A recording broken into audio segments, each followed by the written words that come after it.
ఇశ్రాయేలు కాపరి విశ్వముని ఊపిరి, ఇశ్రాయేలు కాపరి విశ్వముని ఊపిరి.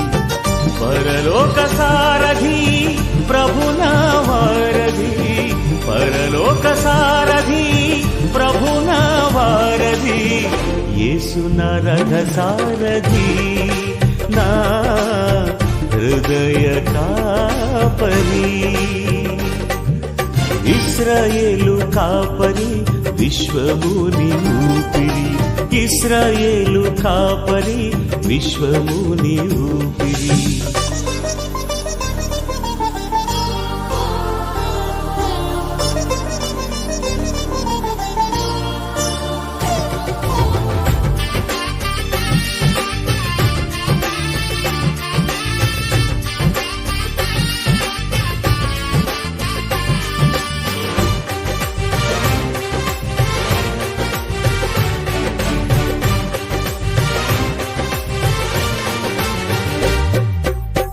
బబులోను బానిస బంధాలు తెంచి, బాధలు లేని బ్రతుకునియా.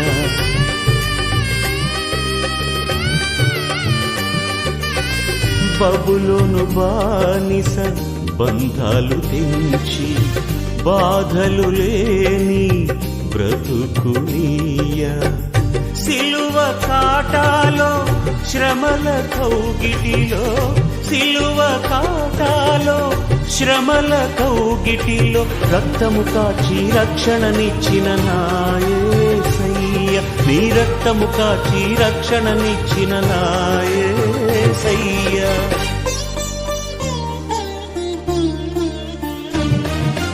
ఇశ్రాయేలు కాపరి విశ్వముని ఊపిరి, ఇశ్రాయేలు కాపరి విశ్వ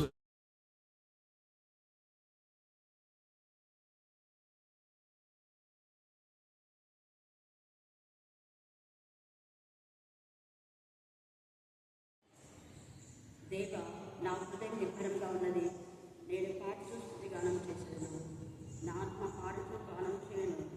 స్వరమండలమా సితారా మేల్కొనుడి, నేను వేకువనే లేచెదను, జనుల మధ్య నీకు కృతజ్ఞతలు చెల్లించెదను, ప్రజలలో నేను కీర్తించెదను. యెహోవా,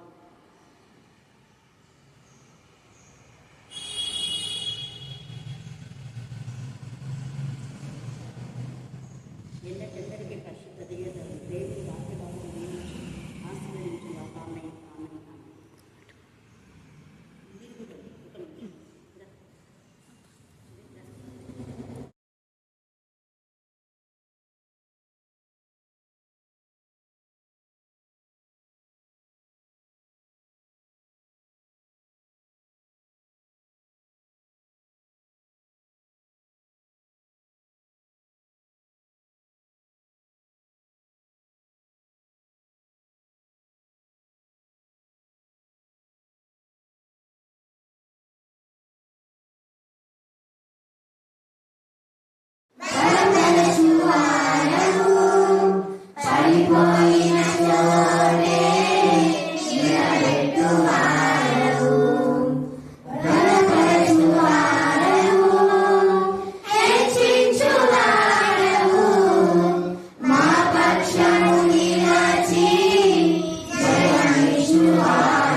తెలియజేస్తున్నాం. మనం ఆశించిన విధానంలో, ప్రార్థించిన విధానంలో మరి నవంబర్ 30న సహోదరి మేరీ మన మధ్యలో ఉండడం ఆశీర్వాదకరం. గతంలో ఆమె మన సంఘంలో స్పీకర్గా మనం పిలిచాం. మీకు సిల్లర్ ఇంటికి గుర్తుంది కదా మీకు. వాళ్ళ అత్తగారు కూడా ఇక్కడ చాలా సంవత్సరాలుగా పనిచేశారు. వాళ్ళ అన్న వదిన మనం ఇక్కడే జన్మించాలి. ఇప్పుడు ఆమె ఫారిన్లో ఉంది, సింగపూర్లో. ఎప్పుడు నేను ప్రే చేస్తుంటాను. నోవకు వాళ్ళ యొక్క మమ్మీ దత్తు లతాన్ని చేస్తుంటాను. ఇంకొక తమ్ముడు మరి మద్దలేమో వాళ్ళు అమెరికాలో ఉన్నారు. ఇమ్మానుయేల్, అమృత. తర్వాత మంజులా సిస్టర్ కూడా వాళ్ళు ఎక్కువ మనకి చూసి ప్రే చేస్తూ ఉంటారు. ఈ యొక్క సహోదరి మేరీ తను వార్డెన్గా ఉంటున్నారు. వార్డెన్గా ఉండి మరి దేవుని పరిచర్యలో ప్రతి గురువారం కూడా జూన్లో ఇంకా ఆయా పరిచర్య ఖమ్మం కూడా సంఘంలో మంచిగా వాడబడింది తను. కాబట్టి ఈ సమయంలో తను ఉండడం చాలా సంతోషం. ప్రార్థన చేసి అందరూ లేచి నిలబడినట్లయితే దేవుడు చేసిన మేడని బట్టి స్తుతిస్తూ ప్రార్థన అయిన తర్వాత సోదరు మేరీ మనకు లేఖన భాగాలు తెలియజేస్తారు. Thank you Jesus, thank you Jesus, thank you Jesus, thank you father, thank you father, thank you father. Praise the Lord. తెలియజేసిన సోదరి మేరీ మైకల్ గారికి ప్రభునంతా కరుణాపీఠం తరపున మరి హృదయపూర్తిగా వందనాలు తెలుస్తున్నాం. ఏమైతే తను చెప్పిందో సాక్ష్యం సేమ్ వాళ్ళ అమ్మమ్మలు, వాళ్ళ నానమ్మ వీళ్ళు కూడా ఆత్మీయంగా ఉన్నటువంటి వాళ్ళు. వాళ్ళ తదనంతరం వాళ్ళ తల్లికి ఎంత ఫెయిత్ అంటే ఇంకా చెప్పారు. అదే నమ్మకం గురించి చెప్పింది కదా. ఆమెకి ఎంత నమ్మకం అంటే ఇక్కడ మనం 7 to 9 చేసే ప్రార్థన రెగ్యులర్గా ఆమె ప్రే చేస్తాం. నేను పోయినప్పుడంతా నన్ను సలోమి అనదు, సలోమమ్మ అంటుంది. ఎప్పుడు సలోమమ్మ అంటుంది. అంత పెద్దదైనా కూడా సలోమమ్మ నేను కూడా ఏకీభవిస్తున్నామ్మా. ఎక్కడెక్కడే తిరుగుతుంటారు. ప్రతిరోజు నా కోసం ప్రయత్నిస్తాను. సేవకులు అందరితో చేస్తే కానీ ఎక్కువ నా గురించి ఇంకా చేస్తుందని తను చెప్తా ఉంటాను. ఆ ఆత్మీయ స్థితి మరి సహోదరి మేరీ మైకల్లో దేవుడు ప్రోక్షించినందుకు దేవుని స్థుతిస్తున్నాం.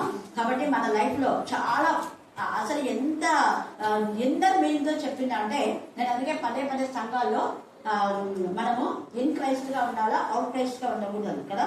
అందుకే ఎప్పుడు నేను క్రీస్తును కలిగిన వాళ్ళం అనే పద రోజు అదే ఏది రక్తమే చేయాలి. ఇలా అంటే దుష్ట శక్తులు ఏమైపోతాయి, లయం అయిపోతాయి. నేను ఒకసారి నీతి గురించి ఎక్కువ నీతి గురించి చెప్తా ఉంటాను. మరి ఒకసారి చెప్పినప్పుడు ఒక పాప అంటే నా దగ్గర ఆత్మీయంగా పెరిగి కొంచెం ప్రౌడ్గా ఫీల్ అయిపోయి ఎక్కడున్నా నీతిమంతులు అని రాసుకుంటావా అని అనింది.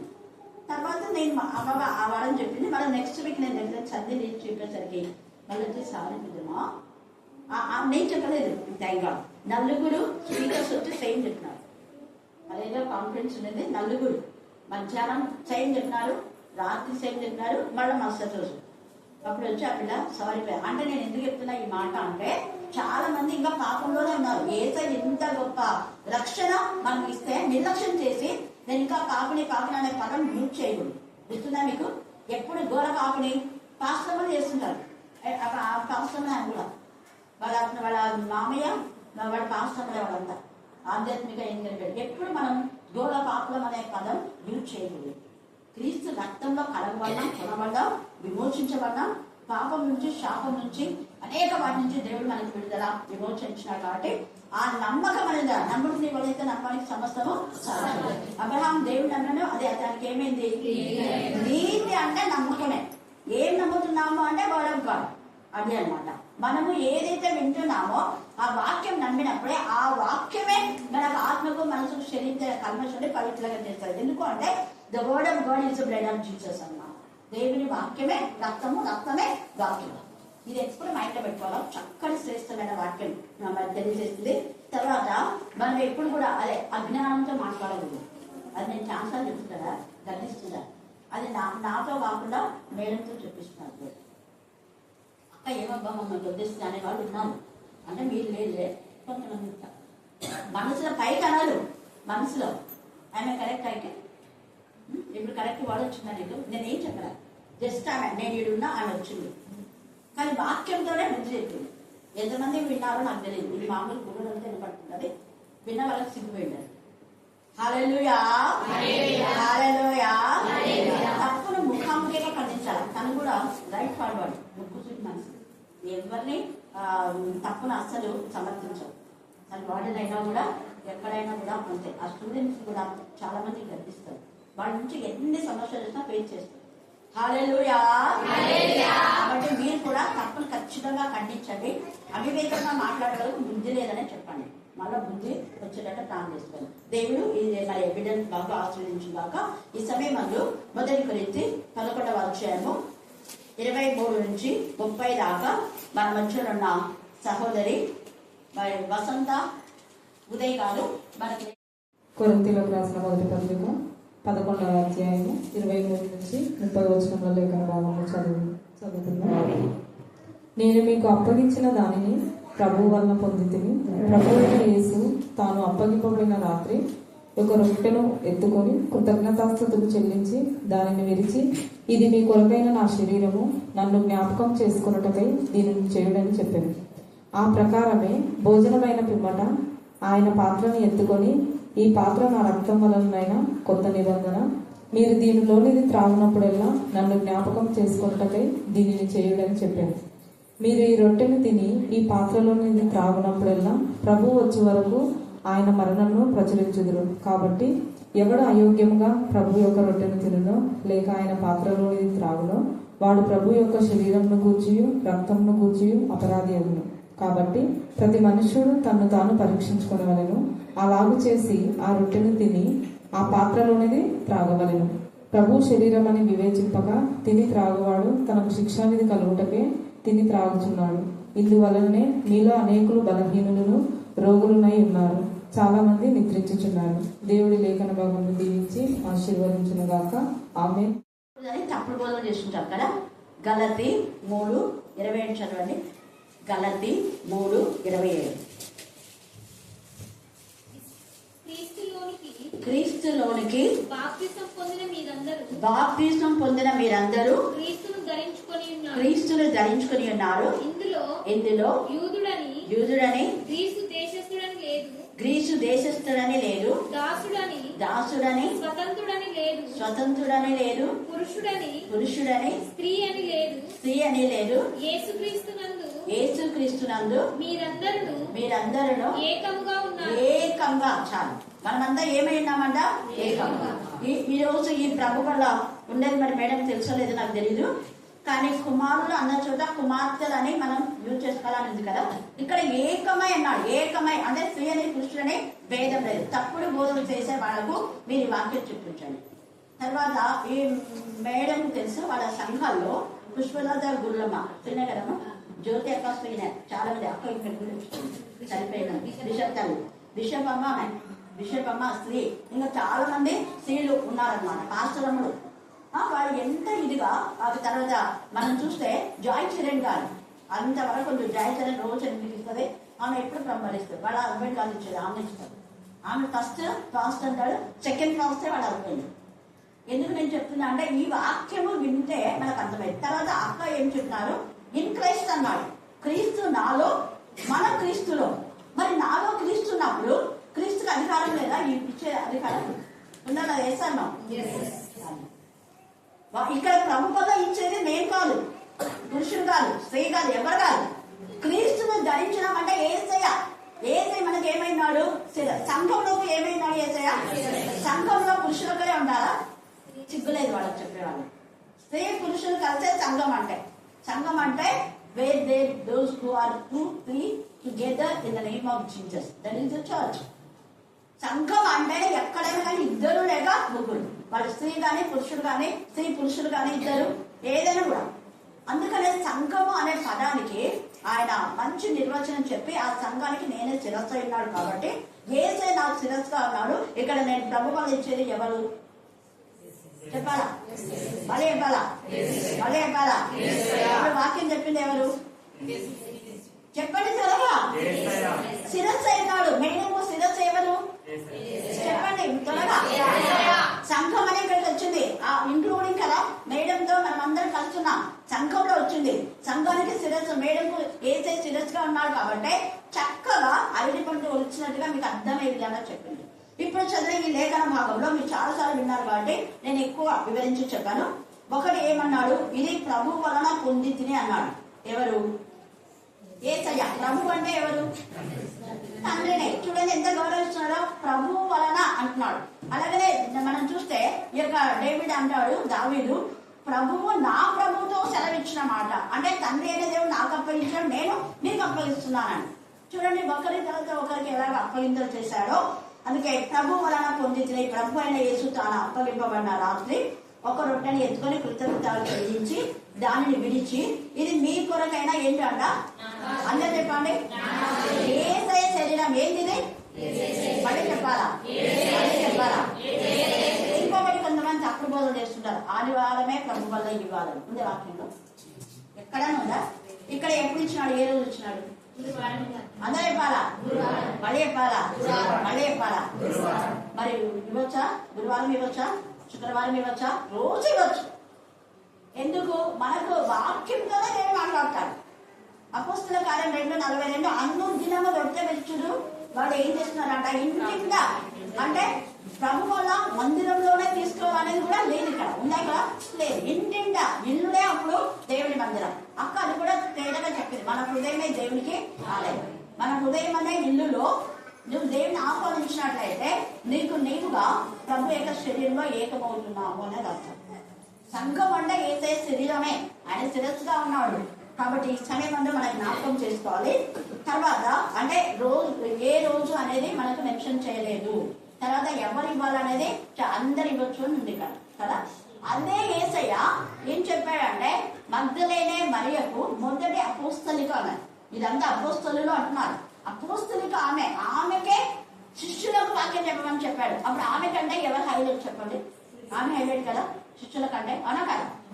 తర్వాత ఆమె కంటే ముందు సమరయ స్త్రీకి చెప్పాడు, ఆమె మొదటి గుర్తుపెట్టాలి. తర్వాత ఏమంటాడు ఇక్కడ? నా శరీరం అన్నాడు. ఎందుకు చేసుకోవాలంటే జ్ఞాపకం అంట. ఏమని జ్ఞాపకం చేసుకోవాలి మనం? అది ఆయన సిలువ కార్యం. అంటే సిలువ కార్యంలో అరికాలు మొదలు నన్నెత్తి వరకు ఆయన శరీరం అంతా గాయపరచబడింది. ఎందుకు అంటే మన శరీరంలో అది కూడా అనారోగ్యం అంతా ఆయన తొలగించినాడు, ఆయన భరించినాడు. నీకు ఏ రోగం ఉన్నా కూడా నా దేహంలో రోగం ఉంది అనకూడదు. అనొచ్చా? అనకూడదు. ఎందుకు? సిలువలో ఉంది నీ రోగం. సిలువలో ఏముంది? నీ రోగం ఉంది. మీ యొక్క వ్యసనాలు యెషయా 53 మీకు తెలుసు, చదువుకోండి. 4:5 మన వ్యసనంలో మన రోగం అన్ని కూడా ఆయన భరించాడు. ఆయన పొందిన దెబ్బల ద్వారా మనకేంటి? ఇంతగా పాట పాడతాము, వాక్యం వింటాము, వాక్యం చదువుతాం, మళ్ళీ నాకు రోగాలు ఉన్నాయి అంటే దాన్ని ఏంటి? అపనమ్మ. కొన్ని వస్తున్నాయి, పోతున్నాయి, అంతే. వాటి గురించి మనము ఈ రోగం ఉంది అనే మాట మెన్షన్ చేయకూడదు. అందుకే మేడం యొక్క మరి ఆ యొక్క ఉద్దేశంతో చెప్పింది. మనలో మన నోరుతో నాకు ఈ రోగం ఉందని చెప్పకూడదు. వస్తుంటే పోతుంటాయి, గాలి వస్తుందని పోతుంటది. మనం ఉందంటే ఆగిపోతుందా? గాలి ఉండంటే ఉండదా? ఏ సైడ్ అయితే ఉంటుంది, ఆగిపోతే ఆగిపోతుంది. నీకు కూడా రోగం అప్పో దురాత్మలు పో అంటే పోతారు. అది జ్ఞాపకం చేసుకోవాలి. యేసయ్య శరీరంలో మన బాధ, మన వేదన, మన రోదన, మన నిందలు, మన అప్పులు, ఆర్థిక సమస్యలు, ఎవ్రీథింగ్ ఆయన సిలువలో ఆ మేకులే ఈ మన బాధ అంతా కూడా కొట్టబడి రక్తం వచ్చింది. ఆ రక్తం ప్రశస్తమైన రక్తం నీ అధికారుల ముందు నన్నెత్తి వరకు ఆయన ప్రవేశిస్తే నువ్వు ఏమనాలి అంటే నా దేహంలో బాగలేదు అనుకుంటా, నేను ఆరోగ్యవంతురాలని అనాలి. అందుకే ఆయన మహిమేశ్వర్యం అన్నారు. మహిమ శరీరం, మహిమ దేహం. తర్వాత రెండవది ఏమంటున్నా అంటే, ఈ పాత్రలను తాగున్నప్పుడల్లా ప్రభు వచ్చే వరకు ఆయన మరణంలో ప్రచురించుదురు. ఒకటి, ఇది ఆయన శరీరం అని మనం వివేచించాలి.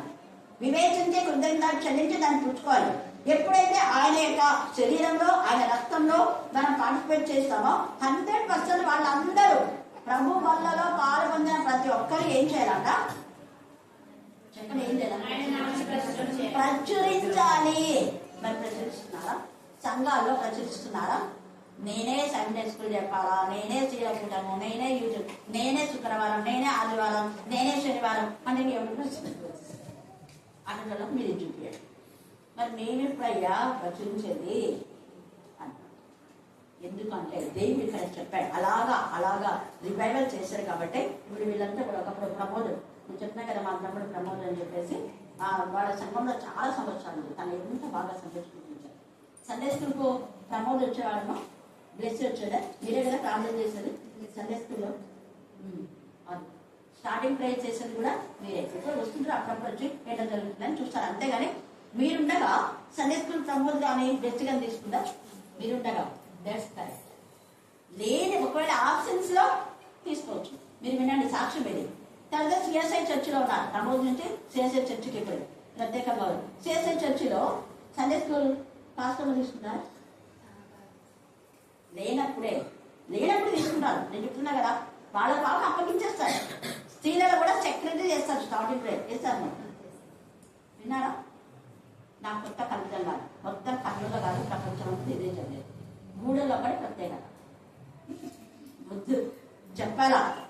అందుకని ప్రచురించదు కాబట్టి ఎవరు అయోగ్యంగా ప్రభు యొక్క రొట్టెను తినను అంటే యోగ్యంగా తినాలి. ఏంటా యోగ్యత అంటే ఇది ప్రభు శరీరం అని వివేచించాలా, ఆయనకు జ్ఞాపకం చేసుకోవాలా, తర్వాత ఆయనకు కృతజ్ఞత చెల్లించి దేవా నేను ఇచ్చిన శరీరాన్ని రక్తాన్ని బట్టి నేను స్తుతిస్తాను, మెయిన్గా స్థుతి చేసి నా పాప శాపంలో భరించావని మనము గ్రహించాలి. అవన్నీ చెప్పిన తర్వాతనే మనం యోగ్యంగా ఉండేది.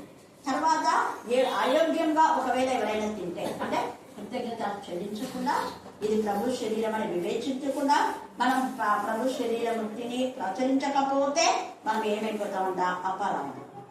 చూసారా? ఒకటి అపరాధం.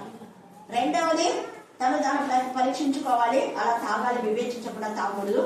ఒకటి అపరాధి, రెండవది శిక్ష. రెండవది ఏమైందంట? శిక్ష. మూడవది ఏమైతుంది? బలహీనుడు. నాలుగవది ఏమైతుంది? రోగులు. ఐదవది ఏమైతుంది? నిద్రిస్తారు. ఈ నిద్ర రెండవ మనం. అర్థమైందా? కాబట్టి యేసు శరీరం గోధుమ గింజ కళ్ళంలో మనం శుద్ధి చేసి పొట్టును మనం తొలగించేసి ఆ యొక్క గింజను ఇంటికి తెచ్చిన తర్వాత గోధుమలో పెట్టి ఇంకా బాగా శుభ్రంగా ఉన్నాయి లేని మళ్ళీ చేతిలో పోసుకొని మనం మిషన్ తీసుకోవడం మనం శుద్ధం చేస్తాం కదా. అలాగని మందిరానికి వచ్చిన కళ్ళం అంటే మందిరంలో శుద్ధి చేయకుండా మళ్ళీ ఇంటికి పోయిన తర్వాత ఏం చేయాలి? నువ్వు ఆత్మ పరిశుద్ధం చేసుకో. ప్రతిరోజు అంటే జొన్నలు ఎప్పుడు తీసినా, గోధుమలు ఎప్పుడు తీసినా ప్రతిసారి శుద్ధి చేస్తే మనం మిషన్ తీసుకుంటాం. శుద్ధి చేయబడిన తర్వాత అది ఏమైంది? పిండి చేయబడడం అంటే ఈ వాక్యము ఊరికే ఏదో కథలు పుస్తలాగా చదవదు.